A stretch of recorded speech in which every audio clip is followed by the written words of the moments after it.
नमस्कार, स्वागत है आपका द ग्राउंड रिपोर्ट में। मैं हूं समीर आत्मज मिश्र। महाराष्ट्र में विधानसभा चुनाव के लिए मतदान में अब 2 हफ्ते ही बचे हैं। चुनाव प्रचार अपने शबाब पर है। महाविकास अघाड़ी और महायुति यानी इंडिया गठबंधन और एनडीए गठबंधन, दोनों ही गठबंधन पूरा जोर लगाए हुए हैं। वहीं एक नेता के एक फैसले ने महायुति गठबंधन की नींद हराम करके रख दी। ये नेता है मनोज जरांगे पाटिल। जी हाँ, वही मनोज जरांगे पाटिल जो मराठा आंदोलन की अगुवाई करने के लिए चर्चा में आए थे और कुछ दिन पहले उन्होंने ऐलान किया था कि वो महाराष्ट्र विधानसभा चुनाव में सभी सीटों पर उम्मीदवार उतारेंगे, सभी 288 सीटों पर। हालांकि मनोज जरांगे पाटिल पिछले कई महीनों से विधानसभा चुनाव की तैयारी कर रहे थे।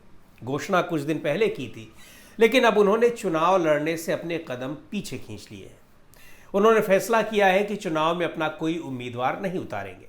उनकी इस घोषणा के बाद मनोज जरांगे के समर्थकों ने अपने नाम वापस ले लिए हैं। लेकिन सवाल उठता है कि आखिर जरांगे ने यह फैसला क्यों किया है और उनके इस फैसले से किसे फायदा और किसे नुकसान होगा। तो पहली बात यह कि जरांगे ने यह फैसला यूं ही नहीं लिया है, बल्कि सोची समझी रणनीति के तहत लिया है। मनोज जरांगे पाटिल का तो ये कहना है कि सिर्फ समाज के एक वर्ग के बल पर हम चुनाव नहीं लड़ सकते। उनके मुताबिक मुस्लिम और दलित समुदाय के नेताओं से उम्मीदवारों की लिस्ट मांगी गई थी, लेकिन वो लिस्ट नहीं मिल पाई, इसलिए चुनाव में उम्मीदवार न उतारने का फैसला किया गया है। ऐसे में मराठा समुदाय खुद तय करेगा कि किसे हराना है और किसे चुनना है। उन्होंने ये भी कहा कि मेरा किसी भी उम्मीदवार या राजनीतिक दल से कोई संबंध नहीं है या ना तो वो किसी के समर्थन की घोषणा कर रहे हैं। तो ये तो रही मनोज जरांगे पाटिल की बात, लेकिन ये इतना सीधा साधा मामला भी नहीं है, बल्कि ये कदम बहुत सोच समझकर उठाया गया है। मनोज जरांगे ने वक्त की नज़ाकत को देखते हुए फैसला लिया है, क्योंकि महाराष्ट्र में मुकाबला महायुति बनाम महाविकास अघाड़ी के बीच है। ऐसे में यदि उनके उम्मीदवार सभी सीटों पर हार जाते तो मराठा समुदाय के बीच किरकिरी हो जाती और आरक्षण का मसला एक राजनीतिक मुद्दा बनकर रह जाता, इसकी आशंका थी। इसके अलावा उनके चुनाव लड़ने से मराठा वोटों के बिखराव का भी खतरा बन गया था, क्योंकि आरक्षण के मसले पर पूरा मराठा समुदाय भले ही साथ खड़ा हो, लेकिन चुनाव के वक्त उसके बिखरने की आशंका थी। ज़रूरी नहीं कि सारे वोट आंदोलन समर्थक उम्मीदवारों को ही जाते, और यदि ऐसा होता तो जरांगे की रणनीति पर पूरी तरह पानी फिर जाता।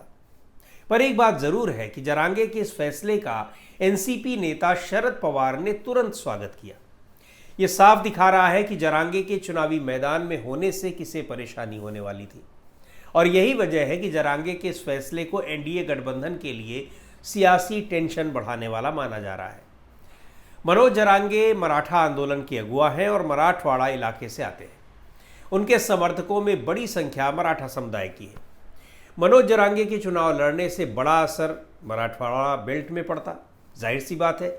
इसी साल हुए लोकसभा चुनाव पर नजर डालें तो एनडीए यानी बीजेपी और एकनाथ शिंदे गुट की शिवसेना को महाराष्ट्र में सबसे बड़ा सियासी झटका इसी मराठवाड़ा बेल्ट में लगा था, और इसकी वजह थी मनोज जरांगे का विरोध, जो मराठा आरक्षण के लिए आंदोलन चलाए हुए थे। मराठवाड़ा क्षेत्र की 8 लोकसभा सीटों में से 7 सीटें एनडीए हार गई थी। यही नहीं, मराठवाड़ा से सटे हुए विदर्भ के यवतमाल और पश्चिम महाराष्ट्र के सोलापुर, अहमदनगर और माढा लोकसभा क्षेत्रों में भी इसका असर दिखा, और वहां भी बीजेपी को हार का सामना करना पड़ा। मराठा समुदाय के गुस्से को दलित और मुस्लिम समुदाय का भी साथ मिला था। ये वोट बैंक महायुति की हार के लिए जिम्मेदार रहा। जरांगे के उम्मीदवारों के चुनाव मैदान में होने से मराठा वोटों में बिखराव की आशंका बन गई थी। इसका सीधा नुकसान महाविकास अघाड़ी को होता अगर मनोज जरांगे पाटिल के उम्मीदवार खड़े होते चुनाव में, और एनडीए को इसका फायदा दिख रहा था। इसलिए मनोज जरांगे पाटिल के चुनाव न लड़ने के फैसले पर शरद पवार ने खुशी जाहिर की। सबसे पहले उन्होंने खुशी जताई। शरद पवार ने कहा कि महाविकास अघाड़ी का जरांगे पाटिल के चुनाव से दूरी बनाने से कोई संबंध तो नहीं है, लेकिन मुझे खुशी है कि उन्होंने ये निर्णय लिया। अगर उन्होंने उम्मीदवार उतारे होते तो उसका लाभ बीजेपी को मिलता, ये साफ है। इसलिए उन्होंने जो फैसला लिया है वो हमारे लिए सही है, ये शरद पवार का कहना था। वहीं अगर हम विधानसभा महाराष्ट्र विधानसभा की बात करें तो मराठवाड़ा इलाके में 46 विधानसभा सीटें आती हैं और पश्चिम महाराष्ट्र में 70 सीटें। इन दोनों क्षेत्रों में मनोज जरांगे का खासा प्रभाव माना जाता है और इस इलाके में मराठा वोट निर्णायक भूमिका अदा करता है। पिछले विधानसभा चुनाव को अगर देखें तो मराठवाड़ा इलाके में बीजेपी ने बहुत अच्छा प्रदर्शन किया था, जबकि पश्चिम महाराष्ट्र में एनसीपी के पक्ष में नतीजे रहे थे। इसी तरह विदर्भ में भी बीजेपी ने बेहतर प्रदर्शन किया था। मनोज जरांगे के चुनावी मैदान से हटने से बीजेपी और शिंदे गुट के लिए सियासी तौर पर बड़ा झटका माना जा रहा है।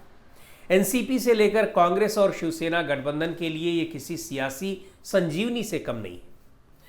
लोकसभा चुनाव में मराठा समुदाय के साथ साथ संविधान बदलने का प्रचार और मुस्लिम समुदाय को टारगेट करने की वजह से ये तीनों समुदाय यानी मराठा, दलित और मुस्लिम महाविकास अघाड़ी के साथ खड़े रहे। इस बार मुस्लिम समुदाय के खिलाफ बीजेपी नेताओं की बयानबाजी की वजह से ज्यादातर यही पैटर्न रिपीट होने की संभावना जताई जा रही है। ऐसे में अब मनोज जरांगे पाटिल के चुनाव न लड़ने की रणनीति सीधे तौर पर महायुति को बड़ा नुकसान पहुंचाने जा रही है। महायुति यानी एनडीए गठबंधन। ऐसा इसलिए क्योंकि मनोज जरांगे पाटिल के चुनाव न लड़ने से मराठा समुदाय का एक मुश्त वोट महाविकास अघाड़ी के साथ जा सकता है। तो आज के इस वीडियो में इतना ही। अगले वीडियो में फिर मिलेंगे एक नए विषय के साथ, एक नए मुद्दे के साथ। द ग्राउंड रिपोर्ट के यूट्यूब चैनल को आपने अब तक सब्सक्राइब न किया हो तो ज़रूर कर लें। हमारे वीडियोस को लाइक करें, शेयर करें, अपने सुझाव हमें भेजें और वीडियोस को फॉरवर्ड करें।